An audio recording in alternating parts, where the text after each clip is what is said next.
Everyone. তো আজকে আমি ম্যামের ফেসটা রিভিল করছি না, ঠিক আছে? দেখো কি সিচুয়েশন ওনার, দেখো হেয়ারে। তো এই যে অবস্থা, উনি সামনেই পুজো, একদম ছোট্ট একটা মেয়ে, ও আমার মেয়ের মতনই, মানে এত খারাপ লাগছে এটা দেখে। তো দেখো কতটা মানে নিজেরা না টেক কেয়ার করলে হেয়ার মানে করতে হবে সবাইকে, রেগুলার কোম করতে হবে, শ্যাম্পু কন্ডিশনার ইউজ করতে হবে, লাইজ হলে লাইজ। আসতে দেখো তো, দেখো কীরকম আরামসে দেখো, একটু এই সাইডটা এরকম করো, আমি ধরছি না।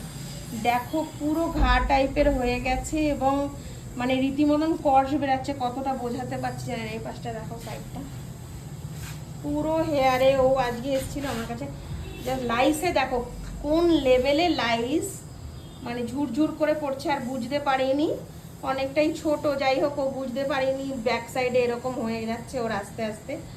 তো এই জিনিসগুলো একটু না খেয়াল করলে, যখন এরকম মনে হবে কিছু হয়েছে, বাড়ির সবাইকে দেখানো উচিত ব্যাক সাইড। ও কাউকে মা নেই, যাই হোক ওর মাও নেই, কি বলবো। আর আমার খুব খারাপ লাগছে ওর হেয়ারটা দেখে, এত ভালো ডেন্সিটি। ম্যাম কিভাবে হয়েছে একটু বলো, আমি ফেস নিচ্ছি না। আমার বাড়িতে কয়েকজন বন্ধু বান্ধব এসেছিলো, তারা জিনিস ইউজ করেছে, এবার তাদের মাথায় হয়তো ছিল, আর কলেজেও যাই হয়তো চারপাশে কারোর থেকে হয়েছে আর আমি বুঝতে পারিনি। আচ্ছা, মানে বন্ধু বান্ধব, বন্ধু বান্ধবের থেকে ফার্স্ট আসে লাইস, তারপরে ওর মানে কি অবস্থা দেখো করেছে। ও মানে বুঝতে পারেনি যে এরকম হয়ে যাবে, এটা অনেক দিনেরই ব্যাপার। আমি ডক্টর দেখিয়েছিলাম, ডক্টর দেখিয়ে বললো আমি ওষুধ দিচ্ছি, এতে কমে যাবে, কিছুটা কমেছিল, তারপর মানে অতিরিক্ত ইয়ে হয়ে গেছে, আমি বুঝতেই পারি। আমি শ্যাম্পু করি রেগুলার, ওষুধটাও খাই, মাখি, সবই করি, কিন্তু এইরকম পরিস্থিতি হয়ে গেছে আমি বুঝতে পারিনি। যাই হোক এই মানে পরিস্থিতি, ও ডক্টর দেখিয়েও চেষ্টা করেছে ক্লিন করার, তো যাই হোক হয়নি হয়তো সেরকমভাবে। রেগুলারিটি, ডক্টর ট্রিটমেন্ট মানে রেগুলারিটি একটা মেডিসিন বা ক্লিনের মধ্যে থাকতে হয়, ও করতে পারেনি। তো আমি চেষ্টা করছি, দেখা যাক কতটা কি করতে পারি, কিভাবে কি ক্লিন করতে পারি দেখা যাক।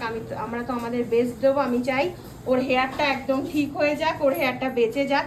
তো আমি এটাই বলি, যাদের লাইস হবে বা কিছু একটা প্রবলেম, প্লিজ ডক্টরের কাছে যাও বা যে কোনো স্যালনে যাও, গিয়ে একটু হেয়ারটাকে ক্লিন করো, নিট অ্যান্ড ক্লিন। লাইস ট্রিটমেন্টও হয় অনেক জায়গায়, আমাদের এখানেও হয়, সেরকম অনেক জায়গায় হয়।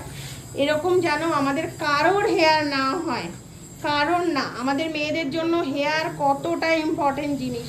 সেই জায়গায় দাঁড়িয়ে দেখো ওর হেয়ারটা কি পরিস্থিতি দেখো। তো দেখা যাক, আমরা এই কাজটা আজকে করছি, অনেকটাই রাশ চলছে, ভিড় চলছে, কিন্তু আমি ওকে ছাড়তে চাইছি না। আমি চাইছি ওর যেন হেয়ারটা ঠিক হয়ে যায়। আমরা বিফোরটা হলো এই অবস্থা, আফটার পুরো রেডি করে হেয়ারটা আমরা আসবো।